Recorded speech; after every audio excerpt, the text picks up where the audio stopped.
Welcome to Fire Your Hiring Habits with John Mitchell. This is the place where we dive into the world of talent acquisition, explore the challenges of today's workplace, and discover what it takes to build a thriving and successful organization. Today I'm joined by Todd Davis, a senior consultant, thought leader, and author whose pioneering work has transformed how organizations develop talent and build effective teams globally. With over 30 years of experience in HR and talent development, including 18 years as Chief People Officer of FranklinCovey, he is the mind behind bestsellers like Get Better, 15 Proven Practices to Build Effective Relationships at Work, and Everyone Deserves a Great Manager. Todd, welcome to the podcast. Thank you so much. It's a pleasure to be here. So what first sparked your passion for talent development and building effective teams? Gosh, I bet I have to go way back for that. Probably because I felt at one point in my life that I had no talent. Honestly, when I think about it, then I had a few great mentors and people see things in me that I didn't even see in myself, and was very drawn to what was then called the Covey Leadership Center, now FranklinCovey. When I joined 28 years ago, it was the Covey Leadership Center, and there was another company called Franklin Quest. We're the merger of those two companies. But our mission statement, and is relevant to what your question is, our mission statement is to enable greatness in people and organizations everywhere. And along with many other people, helped design that mission statement. And I believe it to my core. I believe that greatness and talent lies in everyone. Everyone desires to be a part of something that matters, that makes a difference. And so to be, for these 28 years now, in an organization, in a role where I get to help others see that greatness, that talent in them, it's just inspiring, it's motivating, it makes me feel good about what I do. It's rewarding, yeah, for sure, definitely. So as you've been working around helping to transform organizational cultures, what are some of the biggest challenges that you've faced? Well, that's a broad question. I'm just going to give you really big, thought-provoking questions, and there you go. And watch you squirm, right? I think, and you'll have to pardon me because I've been with the organization for 28 years, and I refer back to a lot of our principles and models because it's become a part of who I am. But Dr. Stephen Covey, a best-selling author of 7 Habits of Highly Effective People and many other best-selling books, and a man I had the esteemed privilege of working directly with for many years before his passing. In the 7 Habits, he talks about production and production capability. And he uses the I don't know if you call it the metaphor, it's not a nursery rhyme because it's a horrible story, but about the goose and the golden egg, and the farmer that goes out and sees the golden egg and can't believe it, thinks it's a joke, cashes it in, and then the next day there's another one, and the farmer eventually gets greedy and cuts off the head of the goose and reaches down, and of course there's no golden eggs, and he's killed the very thing that produces the golden egg. So when you ask about one of the biggest cultural challenges, I think it is this balance of production and production capability. We of course need to grow and increase our revenues and whatever it is that specific industries are going after, but we've got to be very mindful of the very thing that produces those results. And so this balance of nurturing the goose that lays the golden eggs is probably the biggest struggle that, including FranklinCovey, that we all deal with, keeping that balance in mind.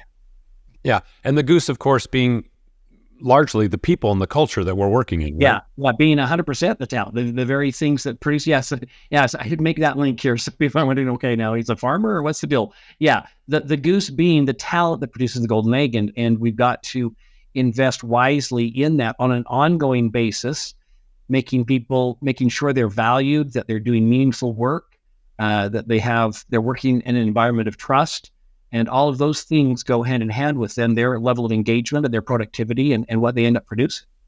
Yeah, listeners on the podcast will probably have heard me say this before, but I in working with one of my members of the board of directors, a leader in the electronics industry, he shared, anybody can buy the materials, anybody can buy the equipment. It's the people that make those things work that set you apart.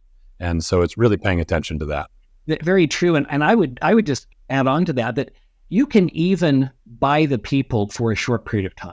You can buy the man-woman power, but you can't buy their hearts.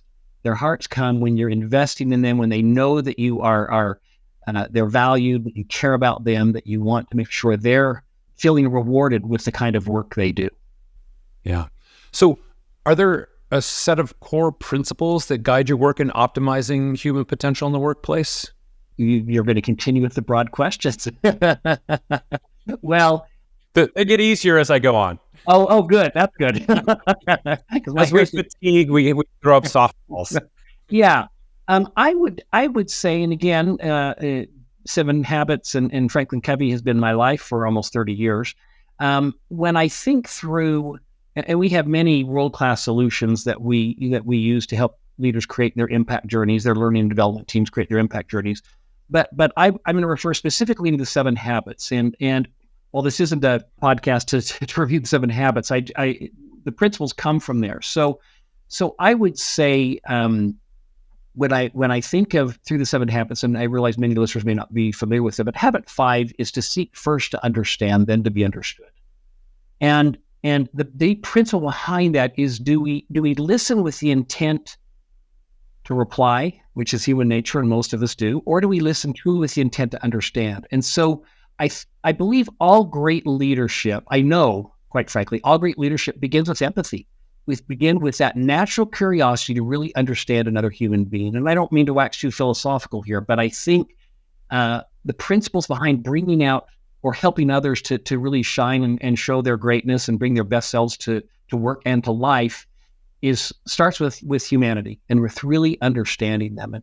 And I bet 20 years ago, that was a really odd thing to even talk about. People felt like, well, no, wait a minute, that's in your personal life. That's not, we're not going to get all airy-fairy over this, but it's not. No, we're here for business. But it's who we are. And I work with many organizations throughout the world, and we have learned over and over again that leaders who see the whole person and who address the whole person, and I don't mean in an odd way getting into their personal lives, but value and see the woman who's also maybe a sister or an aunt or a mother or a friend, and take all of that into context. If we start there with empathy and recognizing all that this person brings, all the value, that's the first step in really helping people bring their best selves to work. Through that same process, then getting to know what's important to them. Now, we have businesses to run and we have roles that need to be filled, but if we start out first with, as Jim Collins says, getting the right people on the bus, but then helping them and us figure out what is the right seat on the bus. Where can they really bring their best selves to work? And I have seen it over and over again, John. When people feel like you care, they just are willing to open up and go the extra mile. And that's where I say you can't buy that. You can through true understanding and interest in them, you can really put together an all-star team. Yeah, in my book, Fire Your Hiring Habits, when I talk about, there's a chapter on diversity and inclusion, and it talks about how, yes, diversity goes across many different aspects. It's not just gender or race. It's, your age or your geography or your educational background or this or that or that. And there's just so many aspects to it. But when people feel like they have to leave part of that at the door, when they come, they're not bringing their whole selves. And you want people to bring their whole selves and feel part of the group, that they're understood and seen, as you go forward there. And I just, along what you were saying there in terms of those principles in seeking to understand, I just think it makes a tremendous difference. And, why would you want to hire somebody that you're only going to get, 73% of? That's exactly right. You remind me in one of our highly utilized work sessions, inclusive leadership. When you talk about this inclusion, we talk about headwinds and tailwinds, and certainly gender and ethnicity are a part of it. But we actually go through activities where people fill out has your upbringing, the financial situation with which you were raised, or the location where you were raised. Has that been a headwind or tailwind? Is your age a headwind or a tailwind for you? And just one quick example, a younger associate may say, well, it's both. My age is a tailwind, meaning it's pushing me along, accelerating, helping me, because I know a lot more about AI and technology and other things than a lot of the staff do. It's also a headwind for me because people sometimes view me as not having the experience or the wisdom that they've all had.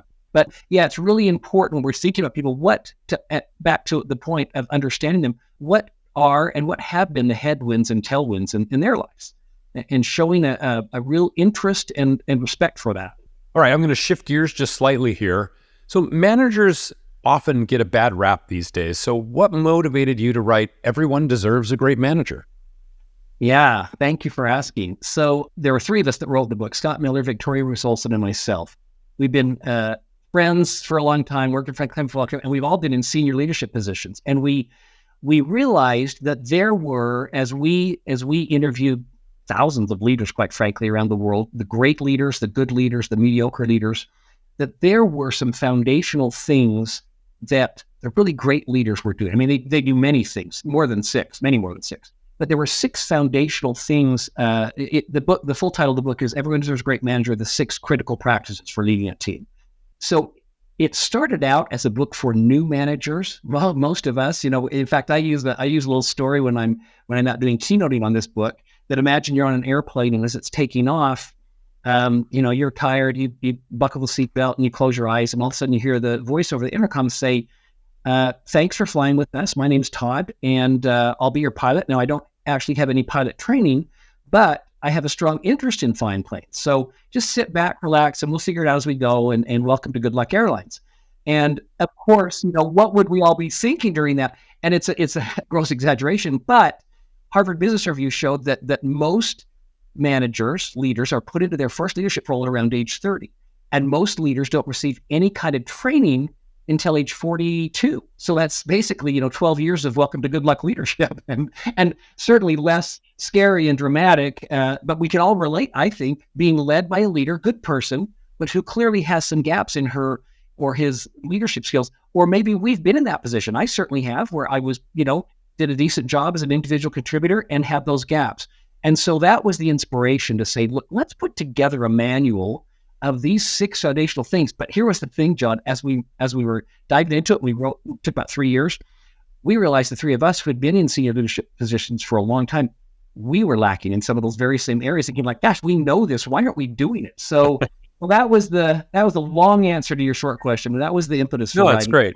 Yeah. So I feel guilty of that as well. I remember, so I'm a big proponent of training and making sure people have the skills that they need. But a couple of decades ago, I remember we promoted Estella Martinez as team leader of this development group. And she came to me, she goes, okay, where's my training? And I was like, what? Oh, what? It's just team leader, right? Don't you know how to do this? And I think a lot of people assume, well, you've been on teams, you've had a team leader, so obviously you know what to do because you've seen this, right? And it's just a bad assumption. Some people pick up pieces of it, but there's always opportunity to improve, refine, and remember. Just because we knew it one time doesn't mean we're actually practicing what we think we know. It's such a critical point you bring up, and for any people who are responsible for putting people in leadership positions or deciding, it's natural to do that.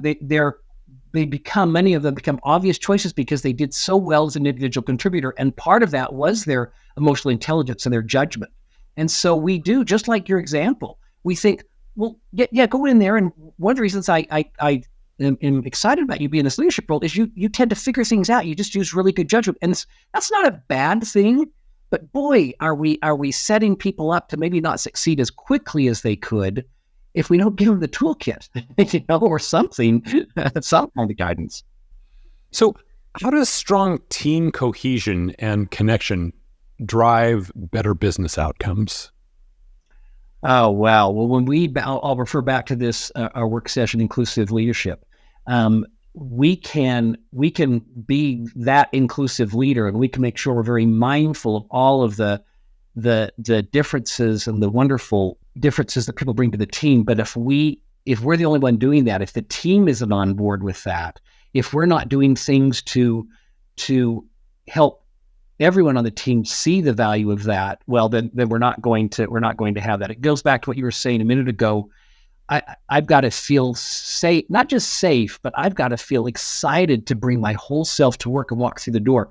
And while a leader is kind of the quarterback of that situation, it's every team member. I can have a phenomenal inclusive leader, but if my team members, if I'm put on projects with people who, have these less than desirable inclusivity skills, then it's all for naught. And so So the team really is the key to bringing out the best in each other.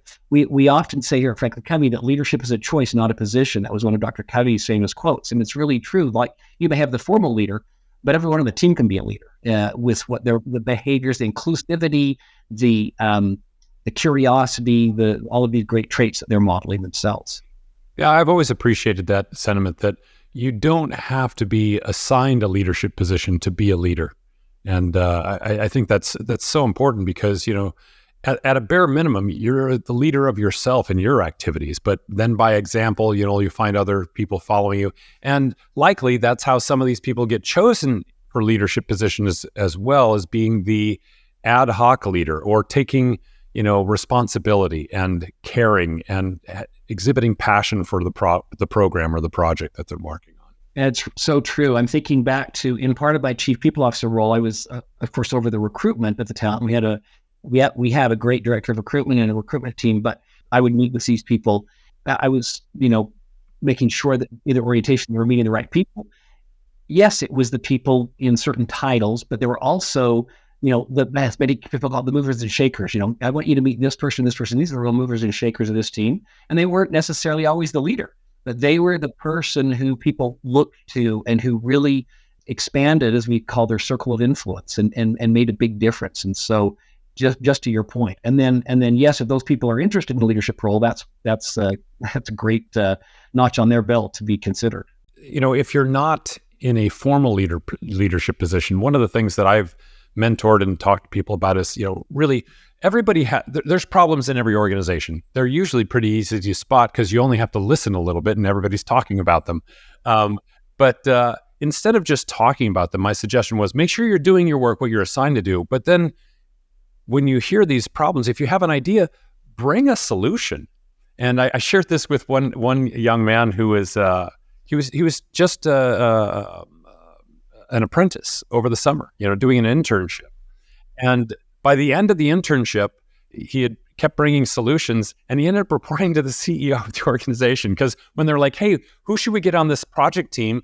Well, you want the people that bring solutions to come to you, And so it really is, having this mentality that I can be part of the solution, that I'm part, I'm a person that brings the team together to move forward, I think is so critical. So true. So important. I think in my former leadership roles, how much more, I valued everyone, hopefully. I think I did, but how much more appreciative I was, and how, quite frankly, how helpful it was when people would come to me, not just with, hey, this isn't working, but this isn't working, and here's a couple of ways that I've thought we could solve it. What do you think? And come with some ideas to the table, some solutions, as you say. So if someone desires to become a truly great manager, what is the key ingredient often missing when it comes to trying to be, when you look at someone that wants, what's holding them back? What's something that's missing for becoming a great leader? Love that question. It all starts with the leader's mindset. We are most often, not always, most often promoted into a leadership role or asked to take on a leadership role because we've been a very effective individual contributor. And a leader's mindset is different than an individual contributor's mindset. I often use the question in some of my keynotes, do you want to be a great leader, or do you want to ensure your team is led by a great leader? And it almost sounds like you're asking the same thing. And both are okay. But if I wake up every morning and I say, I want to be a great leader, I'm going to get a lot of really good things done that day. But if I wake up every morning and I say, I want to make sure my team is led by a great leader, well, then my focus is on, how do I help Cindy knock this project she's working on out of the park? Or how do I help Aaron reach his full potential? So it's no longer about me. And again, in both scenarios, I'm going to get some good things done. But the leader's mindset is getting results with and through others. Unless you're, and I write about this in the book you mentioned, Get Better, 15 Proven Practices. The leader, unless you are in an organization where you're the only employee, the rest of us get our results with and through others. And so that's the most critical and foundational thing. There are several other things we talk about, but that's the most important thing, is get your leader's mindset on. If you're still too focused on, I use an analogy with a marathon that I ran once with my daughter. Well, I ran a couple of times, but ran once with my daughter. Not bragging, I didn't win. Maybe I should say jogged a marathon. But the first couple of attempts in trying to help her build her self-esteem and do something she didn't think she could do, I had her join me in these marathon runs. I had never run a marathon. I ran a marathon, and it was unbelievable. Never thought I could do that. And so when I was training for the second marathon, and one of my daughters was in high school struggling, and I invited her to run the marathon with me. And for the first 2 attempts, she dropped out. I ran a couple more marathons, and she dropped out of the training because it was cold and it was hard. And then I realized when she finally succeeded, it was me, not her. And she tells me to this day, Dad, when you asked me that third time to run the marathon with you, I knew that you believed I could do it. Because honestly, John, and I'm embarrassed, the first couple times, I didn't know that I believed she could do it. I wanted her to believe that I believed she could. So I had this leader's mindset, and I stopped focusing on my time and what I was trying to accomplish in the marathon. It was all about Sydney, my daughter. And I use that because that's the leader's mindset. Sometimes we're in a role of a leader and we're still too focused on our own gold medal or our own banner. And that's okay, but maybe it's not the right time for you to be a leader. Your trophies are up on the shelf. Now it's time for you to help other people get their trophies on the shelf. Yeah, it's interesting. I was recently reading a book called Creative Inc. by Ed Cantrell about the founding of Pixar. And he talks about how, he had this initial goal to launch Toy Story, right? The very first Pixar movie. And once he did that, he was kind of like, I'm done. I achieved my life goal. And he spent literally the rest of his career really focused on how do we make these teams work? What's going on here? Because he could see other examples of companies that really smart people, but that things would crumble or change. And so he just got out of his own agenda and really started focusing on how do I lift the team as a leader? That was his goal. Yeah, and I love that. I was unaware of that. I love you sharing that because I'm going to use that in the keynote now. And what I'm going to tweak on that is say, he created this wonderful show. I had never cried in a cartoon show before, but I did in Toy Story. But instead of saying I'm done, now I want people to say, now I can begin. Now I've got that, I've got that up, and now it's my life work to help other people and teams. Exactly. I mean, we all stand on the shoulders, right, of those that came before us. So at a point you sit there and say, okay, it's time to be the shoulders. Yeah, that's right. That's well put. I love how you say that. That's great. Very good. All right, Todd, I want to shift the conversation to company culture, but we have to stop here. Coming up in the second part of my talk with Todd Davis, a senior consultant and thought leader at FranklinCovey, we're also going to get into the value of modesty. Some people think of humility as a weakness. I'm soft, meek, but I'm submissive. Humility is the greatest strength a leader can have. You think of the most historical, amazing leaders we've had, and think of what's lacking right now in leadership, not to get political, but humility, this humility is so critical in leadership. This has been Fire Your Hiring Habits. If you want to empower your organization to reach new heights, go to johnwmitchell.com to find the techniques and tools you need to attract and retain the best team and boldly reimagine your workplace. Fire Your Hiring Habits with John Mitchell is a production of Forbes Books.